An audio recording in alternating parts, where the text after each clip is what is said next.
Congressman Self joins us now, and we sure welcome you back to National Report. This is something, as we just spoke with Abigail Jackson about, this is something that's not just about illegals coming across the border, but it's about national security as well. What do you think is the best step for Republicans and like-minded politicians? Well, I don't think we have to start with a constitutional amendment. I think we ought to start with Congress defining the word jurisdiction, because that's the word that this all revolves around. What does it mean to be under jurisdiction? I think that we need to put that into a law and then challenge people to go to the Supreme Court and say that we have defined jurisdiction and they don't like it. So that's the first step. And yes, it would be difficult to get through.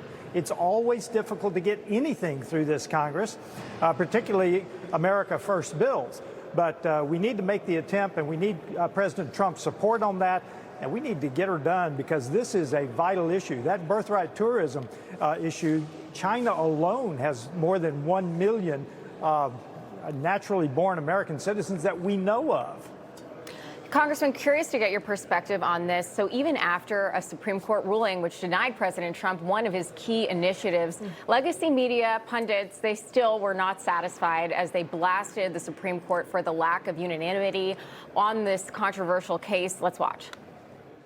This case was not unanimous. This should have been a 9-0 decision. This was a slam dunk. Today's ruling should have been unanimous, but just 6 of the Supreme Court justices rejected Trump's executive order, and only 5 of them concluded that Trump's executive order actually violated the 14th Amendment. That decision upholding birthright wasn't even a unanimous one. It's been the law for almost 150 years, by the way. Yeah, Congressman, I mean, they're even still not happy with the outcome of this, despite the fact that it was a major loss for the Trump administration. That's just gaslighting the American people. I want to turn to that national treasure, Justice Clarence Thomas. He made some really great points in his dissent. He reminded us that the 14th Amendment was solely to give citizenship to former enslaved people. And then he said, there is no way you read the text, there's no way to read the text like this decision came out to. And frankly, he said it won't stand the test of time. I think that's a great perspective that we need to put down in writing, and we need to make sure that Justice Thomas is exactly right. This needs to be overturned quickly. I think Congress can take action on the word jurisdiction, and I think that would fix the entire issue, and we can go back to the value of a U.S. citizenship.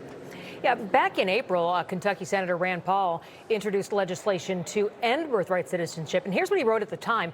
He said, I've supported protecting birthright citizenship from abuse since the beginning of my tenure in the Senate, and I co-sponsored the Birthright Citizenship Act in 2011.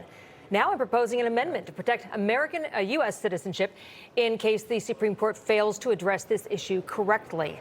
Do you agree with what he's hoping to do?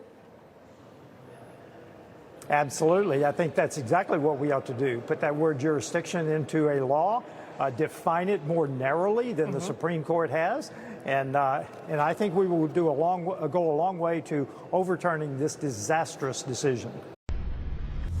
Information. Truth is freedom.